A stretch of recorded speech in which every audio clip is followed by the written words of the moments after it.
I was just surprised that he was not taking care of himself physically. Like, he wasn't in shape, which I like. Okay, you're not going to be a hardcore bodybuilder all your life, but surely if you're used to training and going to the gym, that's just something you're going to always do, I would assume.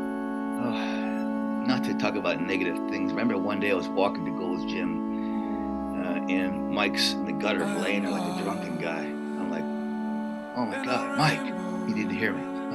Then he walked in when we were training and warming up, taking his pictures off the walls. I said to my training partner, Tony, if I ever get like that, keep the pictures, stay on the wall, okay? Don't let me. I was sort of making a joke, but I felt so sad for Mike.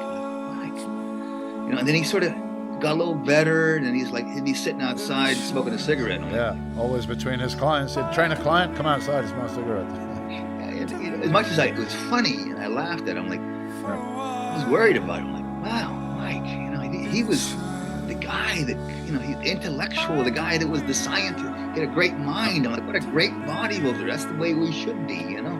The epitome of what a bodybuilder is all about. You know, we all have issues, and unfortunately, Mike and his brother both passed away very quickly there.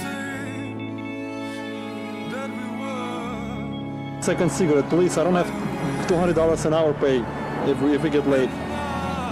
You're the ones who are disgusting. No, Mike, you're smoking for 20 minutes, man. Come on. 20 minutes. All right, let's go. All right, let's go. Yeah.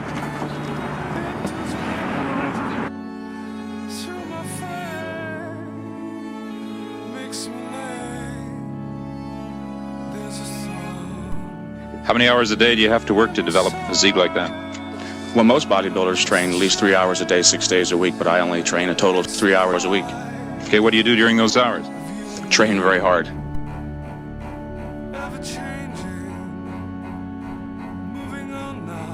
Intense training is purposeful behavior aimed at the goal of increasing muscular size and strength. In order to train as hard as possible, you must retain a clear image of your purpose. Once your goal is sharply but realistically defined, all that remains is carrying out your plan. Don't, however, worry about your individual potential.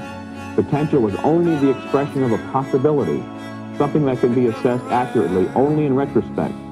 In other words, you'll never know how good you might have become unless you try. So let's get with it. May he rest in peace. Mike was a great guy. Mike was very good to me. Mike Mentzer. He would say, Tom, here before the 81 Olympia, here's the keys to my condo in Palm Springs. Go get some sun. Whatever you need, man. You know, he was very helpful to all the guys. All the guys. Mike was especially helpful, but I think what Mike carried was the bitterness of losing to Arnold. To him, it was not subjective. It was not a subjective sport. And I get sick and tired of hearing people bring up the idea that, well, bodybuilding is subjective. So who are you to say that concepts are fixed? That is not true. Anything that exists in reality can be viewed, judged objectively.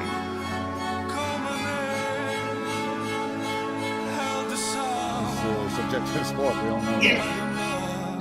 I just wish that Mike could have said, all right, Arnold, congratulations, 81. I'm like, I had the option, split-second decision.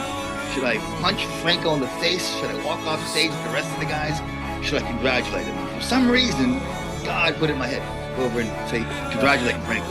I think if Mike would have said, Arnold, I don't know how the fuck he did it, man, but hey, great job.